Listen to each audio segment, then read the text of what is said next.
Bonjour à toutes et à tous. Vous êtes très nombreux à utiliser Doodle pour planifier des réunions, des événements dans vos écoles. Malheureusement, Doodle pose de sérieux problèmes par rapport au RGPD. Et donc, je vais vous présenter aujourd'hui un outil qui est disponible dans notre plateforme académique Esterel. Dans les autres académies, cette plateforme porte d'autres noms, mais un certain nombre d'académies en France propose cet outil qui permet de remplacer tout à fait avantageusement Doodle. Alors, je vais vous montrer comment lancer un questionnaire ou un sondage et ça vous permettra par la suite de l'utiliser vous-même. Donc, je me rends sur la plateforme académique. Évidemment, vous utilisez votre identifiant personnel, votre mot de passe et vous arrivez sur l'ensemble des outils à votre disposition. Et là, dans les services, vous avez une icône Evento. C'est cette icône qui va nous permettre de lancer l'application. Comme ceci. Voilà, j'arrive ici sur la page d'accueil d'Evento. Alors, je vais créer un sondage pour organiser une réunion conviviale. Je vais proposer aux gens 2 dates. Pour chacune des dates, je vais leur proposer 2 horaires. Et dans un deuxième temps, je vais les sonder pour savoir ce qu'ils vont apporter à cette réunion, les boissons, les plats, salés, sucrés, etc. Donc, je planifie un evento, c'est-à-dire je crée mon sondage ici. Première étape, je donne un titre à mon sondage, réunion conviviale. On me demande une date de clôture, je vais choisir le 4 juillet. Et je peux ajouter ici une description. J'ai des options avancées ici. Alors, je peux limiter le nombre de participants, je peux désactiver l'édition des réponses, c'est-à-dire empêcher que les personnes répondent plusieurs fois au sondage.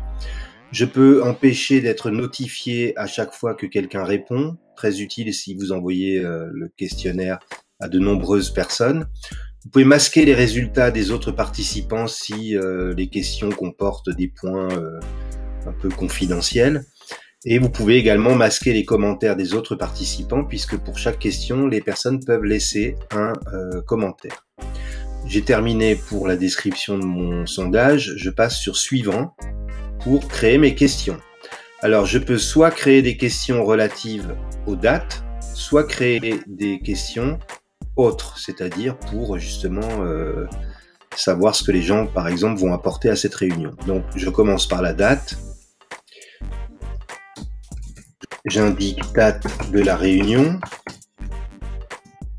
Et je vais commencer par choisir le 26 juin, soit à 18 h, j'ajoute un créneau horaire, soit à 20 h. Je propose ensuite une nouvelle date en juillet, le vendredi suivant, le 3 juillet, soit à 18 h, soit une nouvelle fois à 20 h. Alors j'en ai terminé avec la date, je vais maintenant ajouter ma deuxième question pour la nourriture. Donc, je l'appelle, pour la participation. Alors,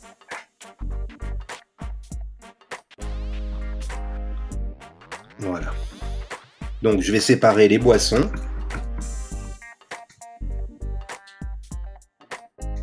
Pose par exemple soda, jus de fruits et bière. J'ajoute une proposition pour la nourriture, soit salée, soit sucrée. Alors, pour le choix de la date, j'ai oublié quelque chose d'important. Je vais activer ici choix unique, de façon à ce que les gens ne puissent choisir qu'une seule date et qu'un seul créneau horaire. Ce sera plus facile pour ensuite exploiter les réponses. Par contre, pour la participation, je n'active pas cette option, puisque je veux bien que les gens apportent et des sodas et des jus de fruits, ça ne pose pas de problème. Je passe à suivant, et j'arrive ici sur la façon dont je vais inviter les gens à répondre au questionnaire. Alors, moi je vais choisir le lien, l'option tous. On pourrait ici activer les utilisateurs authentifiés ou les invités authentifiés, mais ça obligerait les participants à créer un compte Evento, ce qui n'est pas nécessaire du tout. Ici, on peut autoriser les réponses anonymes. On a intérêt à faire ça si on veut rester dans le cadre du RGPD, puisque dans ce cas-là, on ne collecte pas de données. Et ici, on peut recevoir ou non une copie de l'invitation qui sera envoyée aux participants. J'accepte donc les conditions générales d'utilisation et je crée le sondage, ce qui me donne accès au lien que je vais pouvoir copier et coller dans un mail que je vais envoyer aux personnes qui vont donc être invitées à cette réunion conviviale. Alors en attendant, j'avais envoyé le lien du sondage à des compères qui ont bien voulu me consacrer un peu de temps pour répondre. Merci les amis. Et je vais vous montrer maintenant comment exploiter les résultats. Ici, je suis sur la page d'accueil d'Evento que nous avons déjà vu tout à l'heure. Au lieu de choisir planifier un Evento, je vais dans gérer mes Eventos. Je retrouve ici le sondage que nous venons de créer. Si je clique dessus, j'ai la date de dernière mise à jour, la date de création, la date de clôture, le nombre de participants et le nombre de questions. Et ici, j'obtiens à nouveau le lien qui me permettrait de le renvoyer à d'autres participants si j'en avais besoin. Là, j'ai un certain nombre d'icônes qui me permettent de modifier le questionnaire, d'obtenir les résultats du sondage, d'envoyer des rappels d'invitation, de dupliquer ce sondage, de le clore et enfin de le supprimer définitivement. Je vais donc dans voir les réponses, voir les résultats du sondage. Je clique ici et j'obtiens les réponses aux questions dans l'ordre de création. Première question, c'était sur la date. On voit que c'est le vendredi 3 juillet qui se détache. En revanche, il faudra faire un choix cornélien puisqu'on a autant de personnes qui préfèrent l'horaire de 18h que celui de 20h. Un peu plus bas, on a la question sur la participation. Ici, on voit qu'on a des participants pour tous les produits nécessaires. Donc, on peut parfaitement maintenant organiser la réunion.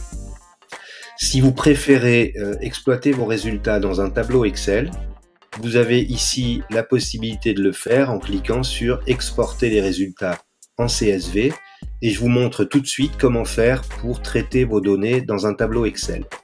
Alors une fois que vous avez exporté vos données au format CSV, vous vous retrouvez sur une feuille Excel et malheureusement vous voyez que les données sont mal disposées dans ce tableau. Il aurait fallu que chaque valeur soit dans une case du tableur. Alors pour faire ça, c'est très simple, on va pouvoir le faire. On va sélectionner la première colonne qui contient donc les données.